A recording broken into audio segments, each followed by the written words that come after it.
বলি, আমি স্কয়ার হসপিটালে সার্ভিস করতাম। আমি স্কয়ার হসপিটালে সার্ভিস করতাম, আমার মাস্টার্স করতে করিনি। আমার মা দেখতে সেক্টরটা, আমি স্কয়ারে যখন চাকরি করতাম তখন আমার এই সেক্টরটা মানে শুরু করছিলাম। আমি ওই চাকরি ছেড়ে আমি এখানে, তার মানে এর মধ্যে কিছু একটা আছে, এটার ভেতরে কিছু একটা আছে। নাহলে আমার মতো একটা গ্র্যাজুয়েট একটা ছেলে চাকরি ছেড়ে এই ঝোড়ে জঙ্গলে ঘুরবে না না, আমি যেটা বলতেছি মানে এই যে আপনি এই 40টা আছে না, 80 পিস, এখন আপনাদের তো জীবন ধারণ করার জন্য তো বিক্রি করতে হয় না? জি করি। আমার ওয়াইফ চাকরি করে বাংলাদেশ স্পেশালিস্টে, ওখান থেকে আমি একটা অ্যামাউন্ট পাই, আমার প্রয়োজন ছাড়া আমি বেশি। যে আপনি এসে বললেন আমার এই বাচ্চা দিতে হবে, সেখানে আমার অভিরুচি, আমার যেহেতু চলার মতো একটা গতি আছে, কিন্তু সবার অ্যাবিলিটি এরকম না। ভেড়া অরিজিনাল যারা চড়াইতো তারা তো মানে তারা তো মারা গেছে। হ্যাঁ, আমার মা মারা গেছে, যে কারণে আমার চাকরি রেখে করা। আরেকজন ছিল না? ওইটা আমার মামা। না ওইটা মামা।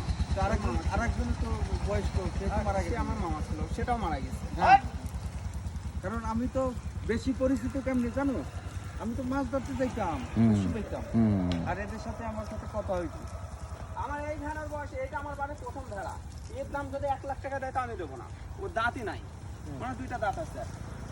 ও মরে গেলে মাটি দেবো ওইটা আমি, কারণ ওই আমার পাল্টে গেছে। আমার 3 লাখ টাকায় ভেড়া কিনেছি, 23টা মরে গেছে, 18টা। হ্যাঁ, এই ভেড়াটা আমার বাড়ির প্রথম ভেড়া। এই দেখেন দাঁত, দেখেন এই 2টা দাঁত আছে, মাত্র 2টা।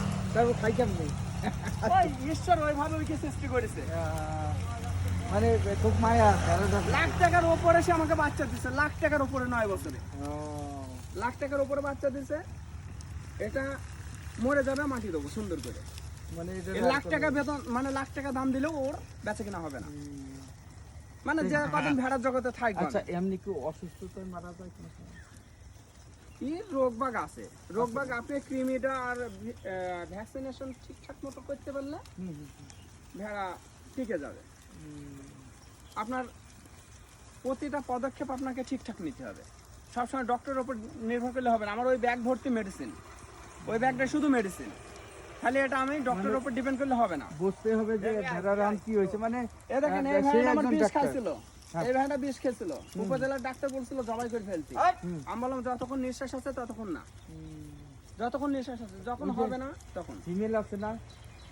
ফিমেল তো মারা গেছে শুনছি, মাথাটা শুনলাম। তাহলে কি অবস্থা? বংশটাই নাকি শেষ হয়ে গেল? কান্দার কেউ নেই ওর না, এটা প্রতিটা মানুষের সেক্টরে